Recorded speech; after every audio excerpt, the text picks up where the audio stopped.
Hello. And this is an episode that has been highly requested. And some of this I've talked about before on social and within my DMs and with some people. And some of this will be kind of new stuff as this has been an evolving journey for me. And that is being a working mom, a working parent. I am full-time working in corporate as well as being a mom. And I have a lot of thoughts on this. I do want to preface that I don't have the answers, which as a type A person who really enjoys a good checklist and do these steps to achieve this result has been challenging. So I'll give the way that I have been handling a lot of these things, but I won't tell you that I have this all figured out. And I don't know if anyone really does, even if they've been at this for a very long time. I think that this is just always an evolving conversation and something that we all have to strive to continue talking about. So that's kind of the point of this episode. But I'm going to give you my 2 cents on being a working parent and things that have just been great, been challenging, been all of the things. So let's get to it. Okay. Hi. Hello. Hey. And welcome to my tent, a place to hear life experiences, different opinions, a range of journeys, and a viewpoint different than our own. A place to challenge our own thoughts, a space to learn a little bit, and I promise some fun along the way. I believe we're better when we let a range of people into our tents, so welcome to mine.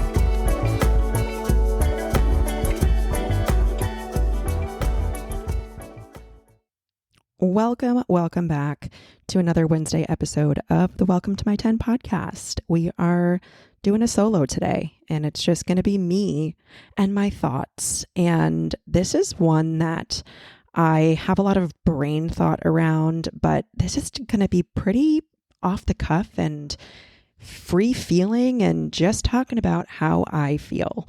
Sometimes I'll have a draft or handwritten notes, but for this one, I think it's just going to be me chit-chatting about my experience and how I feel about working parenting, and the things that I have learned along the way. I don't have all the answers, and I am just doing my best a lot of days to survive, quite literally. And that's okay. And part of this whole conversation, I think, has been evolving over the past couple years where it is more talked about within the workplace and there is more emphasis on working and parenting because it is really hard to do both.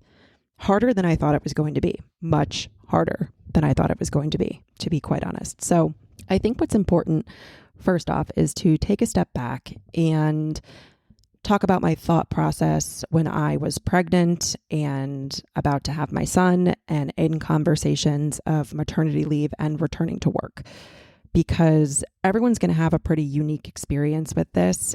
What I found was I always knew, even before I had kids, when we were trying for kids and when I was pregnant, that I wanted to go back to work.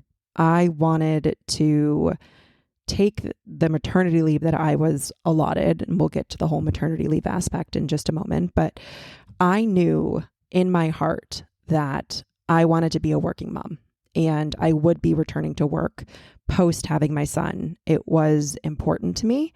It was something that I didn't really have to think about.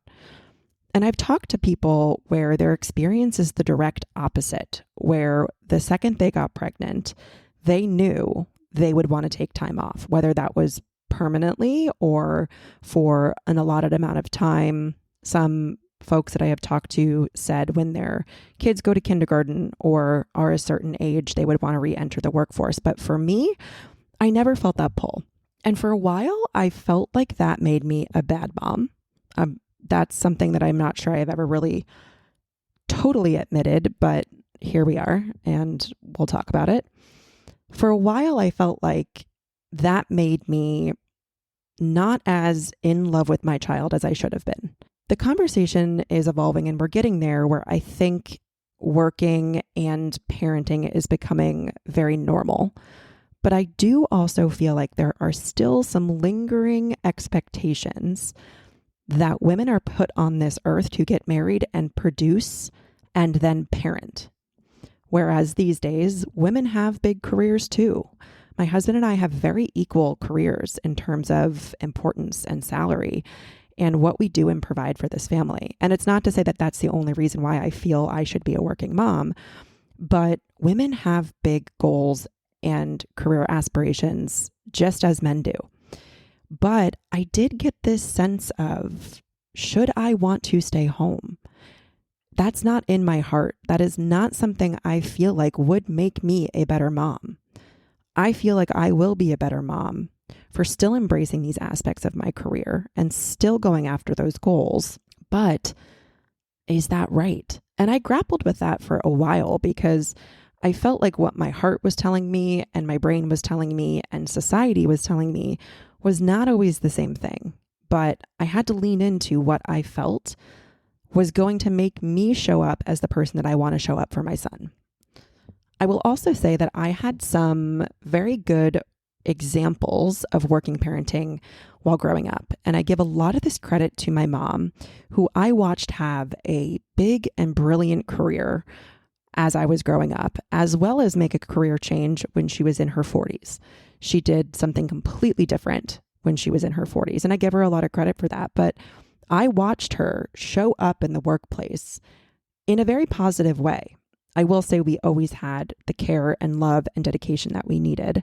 But from where I sat, I thought it was super cool to watch my mom go on par with my dad and think to myself, that is badass. I'm not sure I used badass as a word when I was 6, but it is something I think that shaped my career and my influences now on deciding to be a working parent. Would I have felt differently if I had a stay-at-home mom? Maybe. I don't know. I'll never know because it's not my reality, but I can definitely see how that would influence my desire to want to go back to work post having a baby. So that's a little bit of setting the stage as to my thoughts behind it and feeling this internal knowing that I'm not done yet with where I am in my career and working is important to me. So the 9 months of pregnancy, I was trying to get my head wrapped around what this was going to look like moving forward.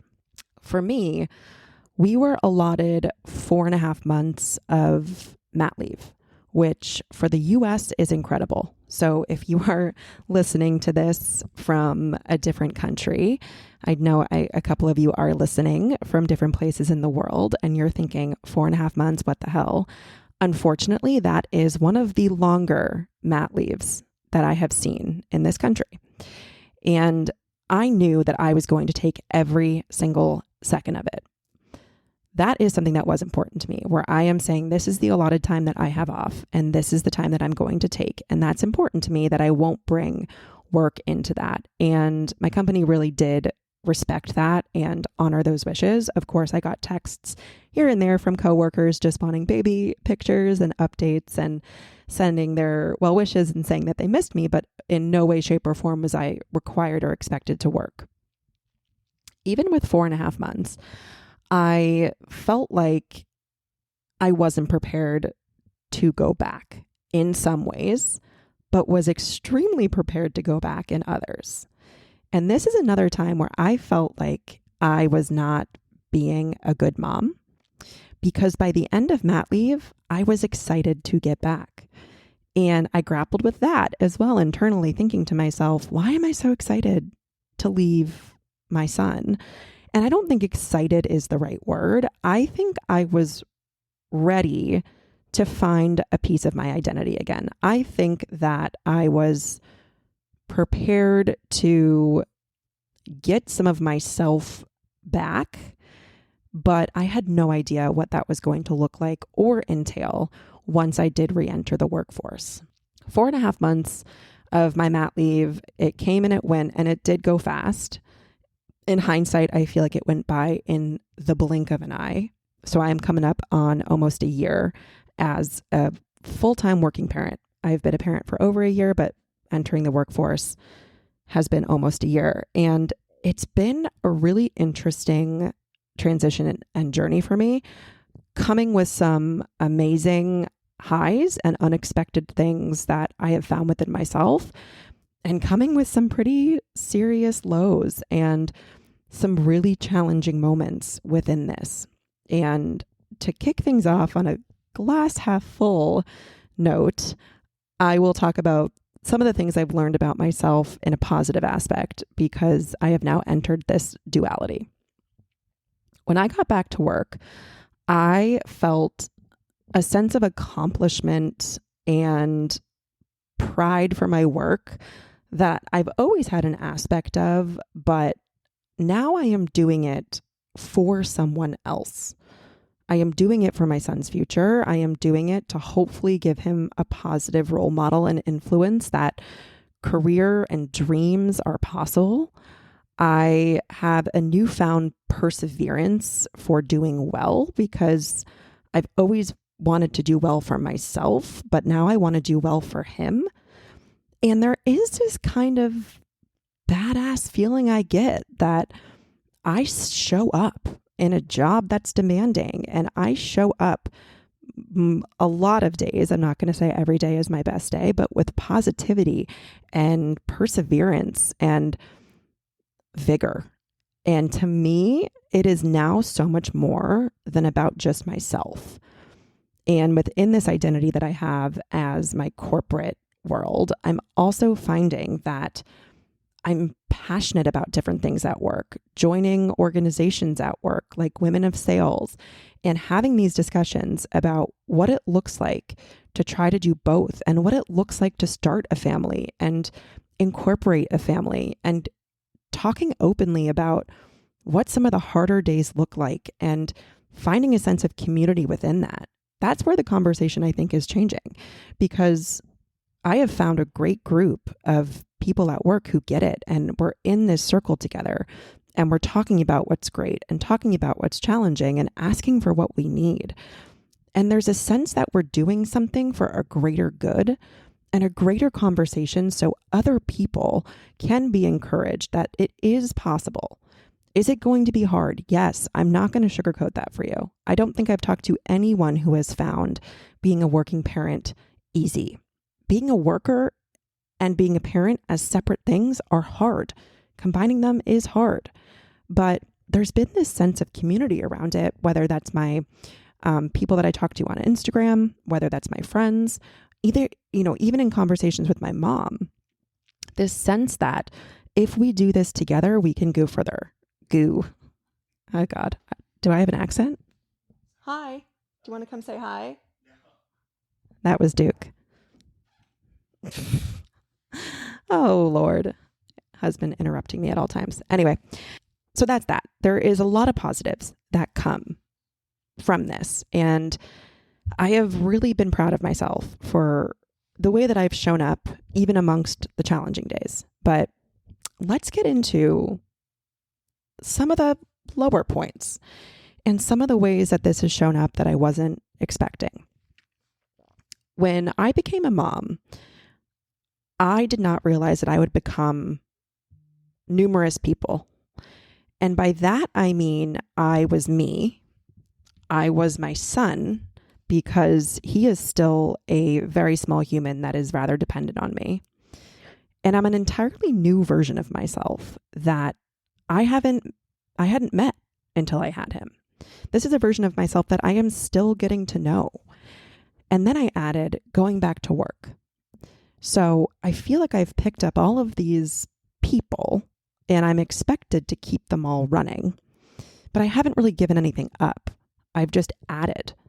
And there's this complexity to it that can be really jarring at first, because even as someone that operates, the way that I describe my brain sometimes is that I have 17 different computer tabs open and they're all running at the same time. But even as someone that does that and thrives off that, I found it really difficult to compartmentalize the versions of myself and how exactly I was supposed to place one over another. The prioritization of that got really confusing really fast, because immediately when I went back to work, I couldn't just be corporate Sarah. I couldn't just be mom Sarah. I couldn't just be Sarah pre-pregnancy or Sarah post-pregnancy. I had to be all of these things at the same time. And my brain just had a hard time working through that. And it still does a lot of days, if I'm being frank.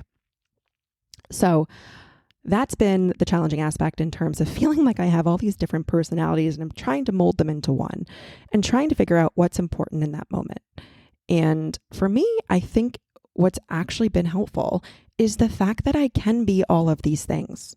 I don't have to turn it on and off. I can be a human being at work. There have been a lot of difficult moments within the childcare situation. And I'll go into a little bit about why we picked what we did for childcare first, because I think that helps lay the groundwork. And I have talked about this before, so this may be a repeat for some of you, but we knew that we wanted to go with daycare. There's a couple different reasons for this. First off, we are pretty much sure that Ronan will be Duke and I's only birth. We are not going to be having any more children. Because of this, I thought it was really important to have him, in terms of socialization, be with other kids. We also live down the street from my brother and my sister-in-law. They all go to the same school. I felt comfortable with that. I knew that we had family at this location, but a nanny would have also been extremely difficult to have here at our house. I grew up with a nanny and had the same nanny, I think, for 11 years, and I loved her. And I have seen a lot of instances where nannies work extremely well for a certain family, but for us, it wasn't going to be a good option. So we moved to a house that is an extremely open concept. The kitchen and the dining and the living room is one room. Just jutting off to that is my office that doesn't even have a door. Duke works from home and he'll be upstairs. I'll be downstairs. And if Ronan is home, you can hear everything. In the background of my calls, you could hear if he was talking or yelling or watching something, or the nanny is playing music with him, whatever the case may be, the noise was going to be an issue. And there's not really many places within the house that Duke and I can both hole up and hide away. So logistically, the house would have been a problem, but also, even as someone who grew up with a nanny that she loved, if my mom was home, I would want my mom or my dad if I saw them all day. So while work from home is an incredible thing and I've found a lot of flexibility within it, it just wouldn't really make sense for us to have a nanny. So we went with the daycare route and have been happy with it. We did just switch my son's school, which we can get into as well. But it was always the path that we knew that we were going to take. But with daycare, and if you're a parent with kids that go to daycare, you know the never-ending roster of illness, especially in that first year. It is a cesspool, and these kids just pass it along to each other over and over and over. The first week that I went back to work, by Friday, I had to take time off. My first week back post-mat leave because my son was sick. And it was the first time I really had to draw the line of, I am putting on my Sarah as a mother persona. I don't have another option. My son is sick. I am prioritizing him, and my company didn't fault me for that, but it was a rapid entrance into this shit. This is going to be harder than I think it's going to be. I'm already taking a day off. I've been back for 4 days. Oh my gosh, I'm very overwhelmed. And the never-ending sickness situation has just continued. It's tapered off. So if you are a parent with a child in daycare, it does get better, I promise. He has just been through another round of a virus of some sort. But before that, we did go a solid 2.5 months without anything. So it does get better. But I really had to be open and honest with my employer and my manager and my bosses to say, this is bad. This is a bad season of sickness. And I know that we're dealing with a lot of stuff also post-COVID and people coming back and centers reopening. And my doctor was also telling me something that's kind of fascinating, where sicknesses are not tracking in the same seasons as they used to. For example, like flu season has been delayed or accelerated, and cold season has been really weird. And a lot of parents are in this boat right now where sickness has just been extra rampant. And I can't even tell you the number of days I've taken off or gotten phone calls and said, I got to go. I got to go get my kid. And he's going to be home. And now I have to try to tackle both with him being at home. And how do I verbalize this to my employer? And how do I verbalize this to my family? And how do I ask Duke for what I need? And how do I still show up in a way that I'm proud of for all of these things? And it can get really overwhelming really, really, really fast. So we're going to use the most recent round of sickness that we had just as an example of what it was like over the past few days. We just switched Ronan to a new school, which was the right decision for us. And it had nothing to do with daycare sicknesses. Actually, all daycares are going to have the same thing there. But I started to feel like it wasn't an environment for him that was fostering exactly what he needed. There was a lot of turnover. There was a lot of staff changes. He was in a room that wasn't age appropriate. And I knew that switching him was going to be what was best for him. But that's putting him into another, what's the word? Oh my God, my brain. Change. That's putting him into another new scenario. There we go. And new illnesses, as those kids probably have different things than the old school did. So he made it there a full week. And then on his second week, he was home and popped a fever and spiked a fever and has been sick for the past few days. Luckily, he has passed through it, we're hoping. But I, within a week of him being at a new place, have already kept him out for 2 days. So we're back into the swing of things, but I'm hoping that, we'll get there with this one too. Anyway, Friday and Monday were both days that my son was home, and I was trying my best to show up for work and show up for him. It does make me limited, but there are ways that I've tried to work it where I just have to be upfront. I have to tell my boss, this is what's going on. My son is home. I'm also not going to hire a babysitter, subject them to some random sickness just so I can do some other stuff. But also, especially when my son's not feeling well, he wants his parents.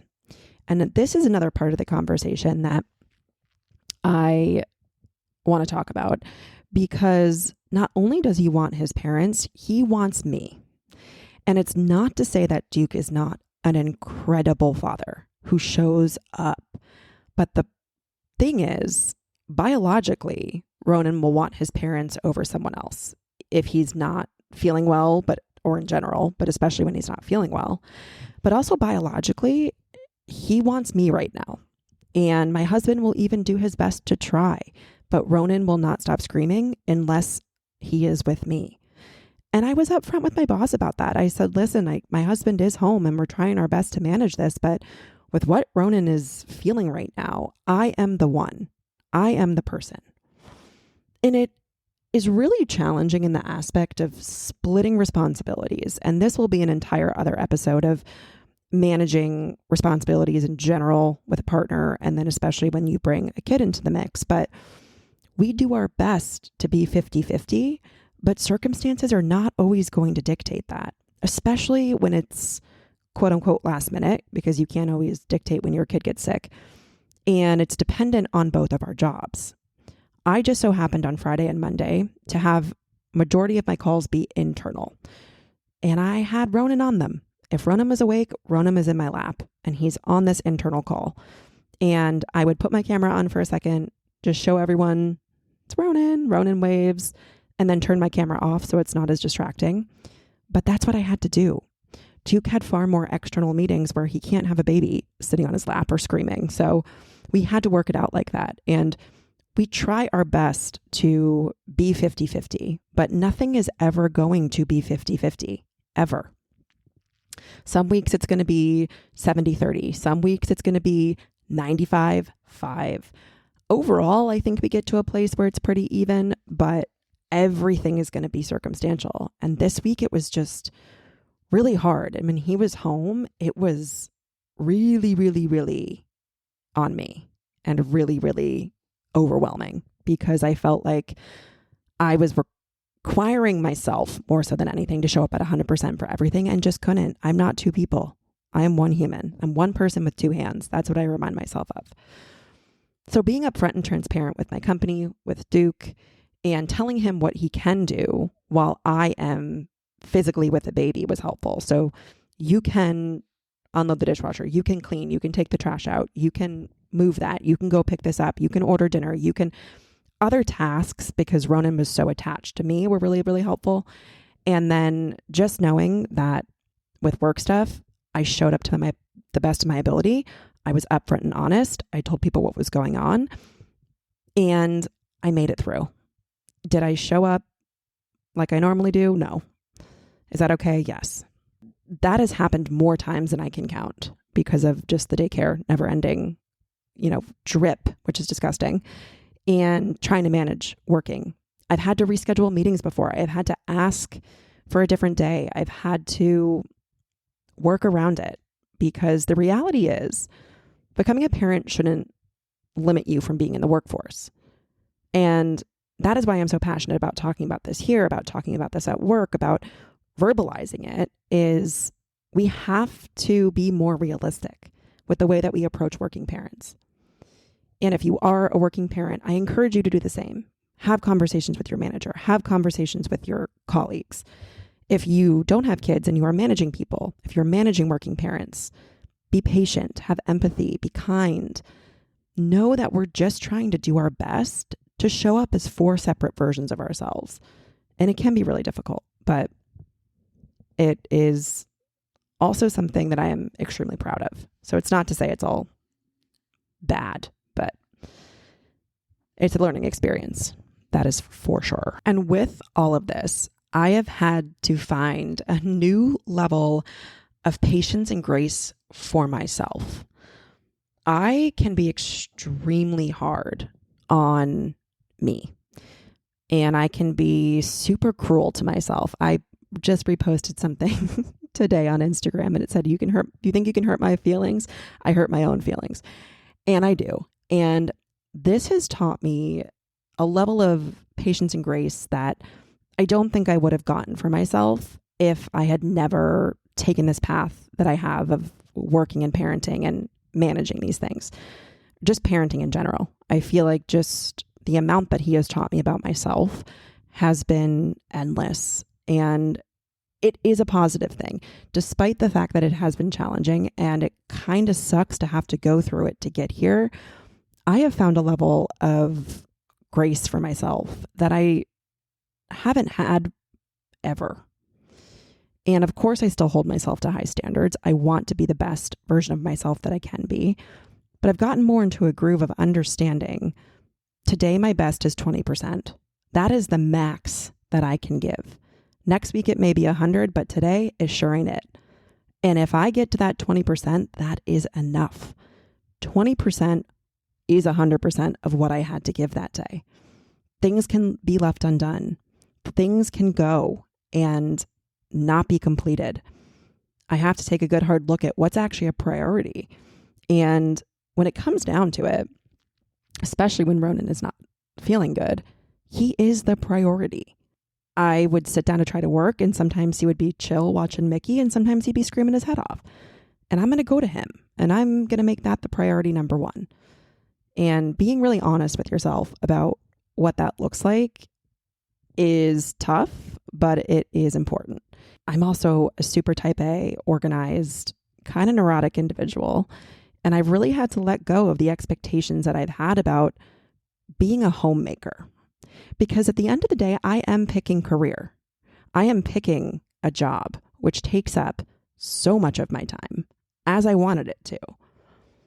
But the conversation that I had with myself for a long time, and I've really had to work through, is I don't feel like I'm a homemaker. And does that make me less of a woman and less of a mother?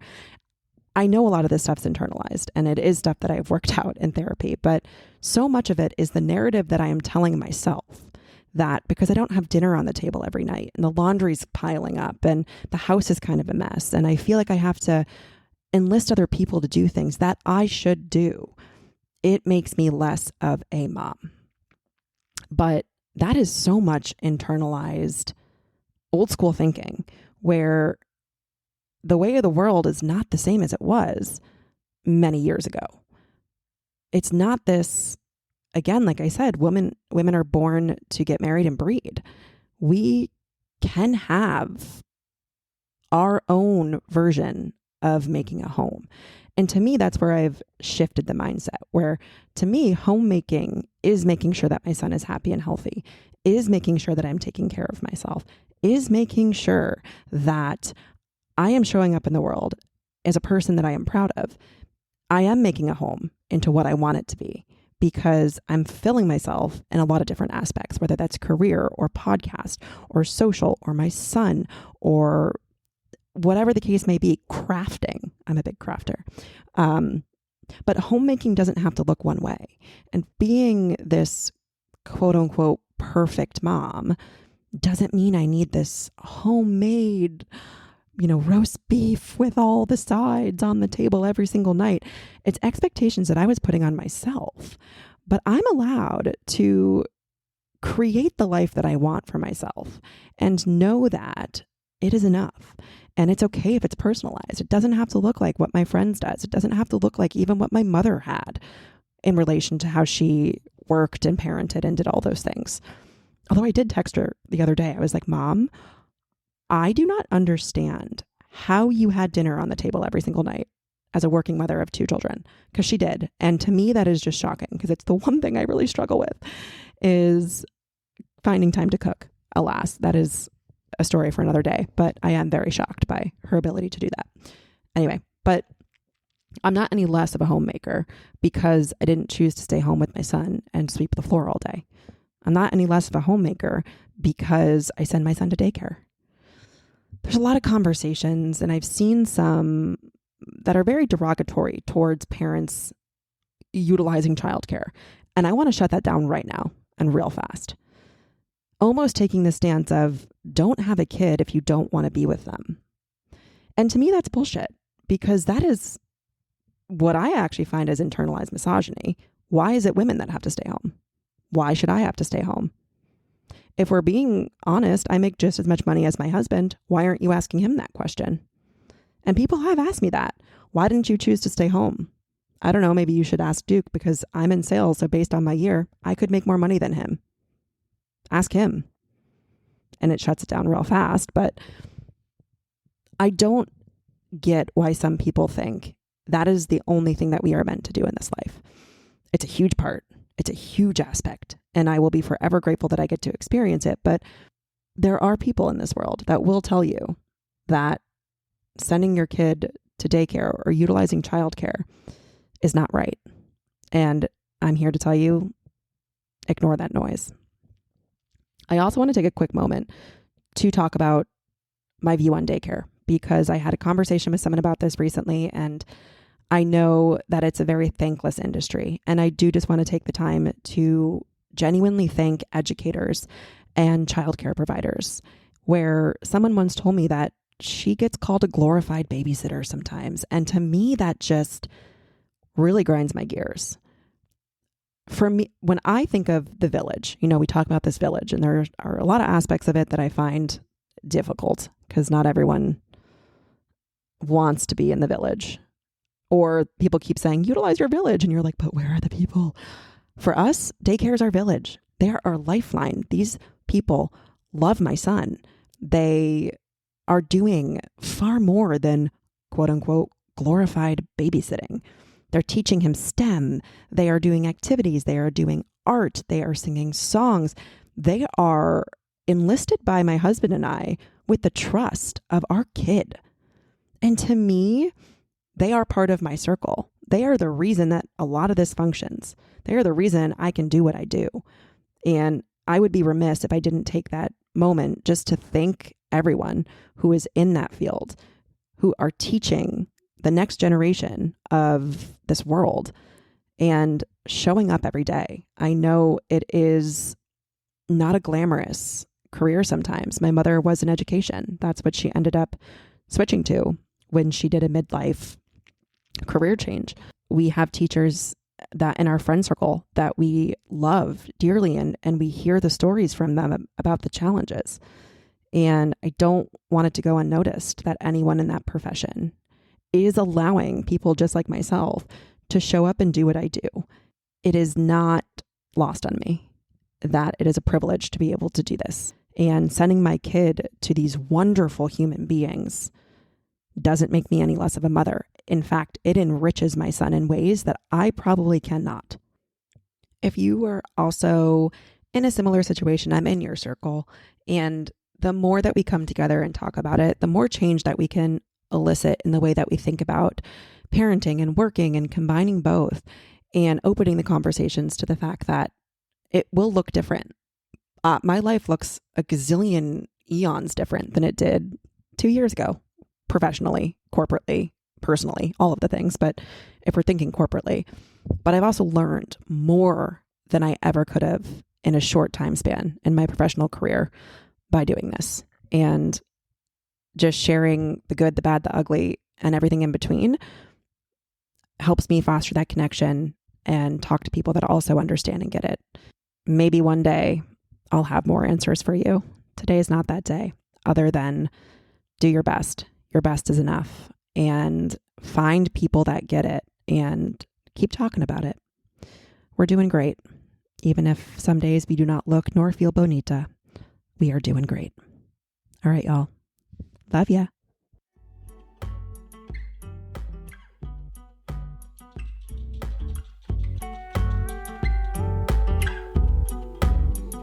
Thank you for tuning in to the Welcome to My 10 podcast. I hope you had as much fun listening as I do recording. I am so happy to have you here, and see you next episode.